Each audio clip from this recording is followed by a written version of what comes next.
देखंतु वर्तमान राज्यर स्थिति यथापूर्वम तथा परम स्थिति रे चली जो ओडिया अस्मितार दुआही दे आसीथिबा लोकों सरकार वर्तमान ठिकादार मानकु ओडिया ठिकादार मानकु ठकी दबाकु बसिछंती। दीर्घ 9 दिन धरी धारणा रे बसिथिले मध्य लोकों सरकार विभागीय मंत्री रास्ता को आसिले नाही परिस्थिति तदारख करबा पई।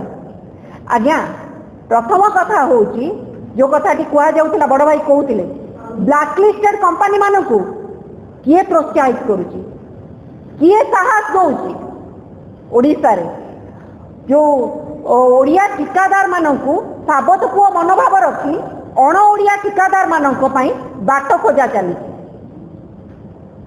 ए जो ओडिया ठिकादार प्रति जो साबत पुओ मनोभाव रही ताकू स्पष्ट भाव पूरा जल जल भाव देखा जाउची।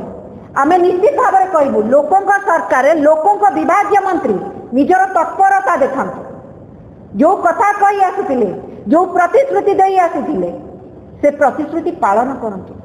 अण ओडिया ठिकादार प्रीति छाड़ंतु। ओडिया ठिकादार प्रति जो साबत पुओ मनोभाव रखा जाइछि ताकू छाड़ी ब्लैकलिस्टेड कंपनी मानकु तुरंत विदाय करा जाऊ। निश्चित भाव में एतिकी आमे दाबी रखिबू।